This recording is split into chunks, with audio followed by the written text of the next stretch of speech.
Hello! Magandang tanghali. Narito ulit tayo sa ating hapag. Ayan, pinakita ko na po ito kanina, no? Ayan po, nakikita niyo sa ating video. Ito lang naman, napakasimpleng tanghalian po natin. So, pagsasaluhan ulit natin ito, meron tayong kumuha ko ng sinigang, ng sabaw ng sinigang, mainit. Yan. O, pero ang main dish natin is itong gata na hipon, sitaw. Yan. At meron akong side dish na paksiw pa, no? Kasi masarap pa yung sabaw nito eh. Ah! Okay. Yan, kain po tayo. Okay. Ang gawin mo, may sinigang kang sabaw, tapos may sabaw ka ng paksiw, oh. Ha! Oh. Pero ito ang main dish natin. Itong hipon. Oh, medyo tatagal tayo dito sa hipon kasi nakakaanong himayin to eh. Okay. Sarap siya.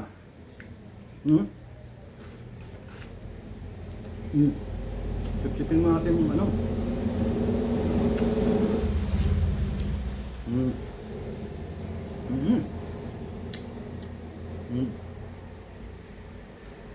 Ayan o.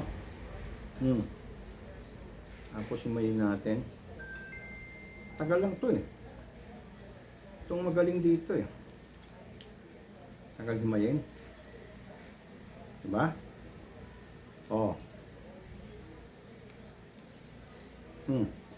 Kain po tayo. Ah.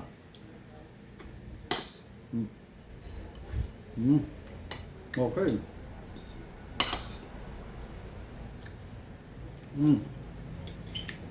Okay siya.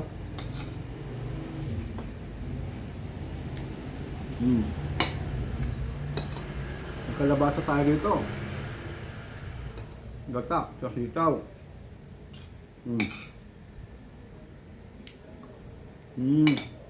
Okay.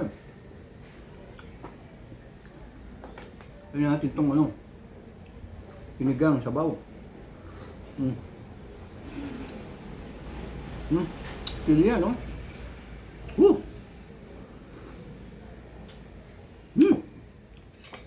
May anghang. Ayan, no? Kuha tayo ng tissue. Ayan. Try ulit natin ito.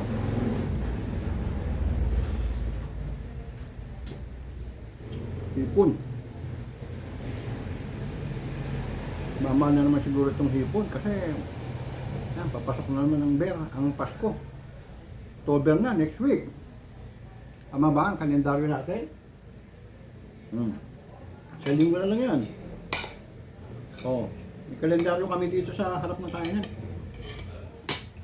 Kapag nagkukwentuhan kami, sa pool agad. Diba? Hindi natin itong paksiw.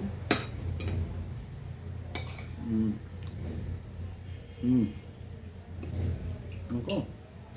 Gata.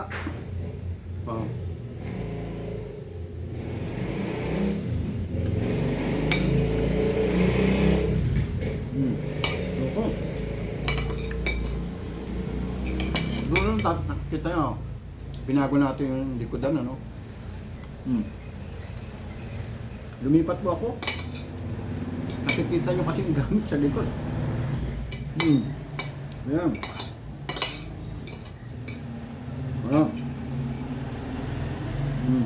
Ayan, Happy birthday, Saki! Si Saki po magpapa-birthday ngayon sa kanyang school, sa kinder. Tuwan-tuwan na po yung bata. Labas na muna kami doon. Kumbaga, meron na siyang classmate. Yun ang mga kasama niya magsasaya. Diba? Parang ulit pa ako.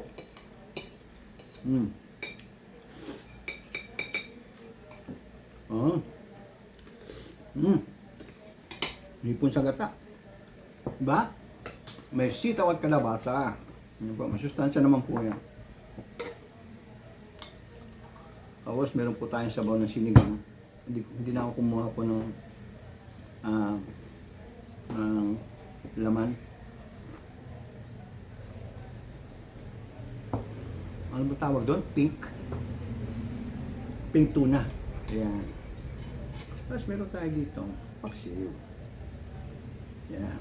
Mga flavor yan eh. Hindi po. Abay po. Paalam na tayo. Maglalagay po tayo ng bagong content dito. Bye!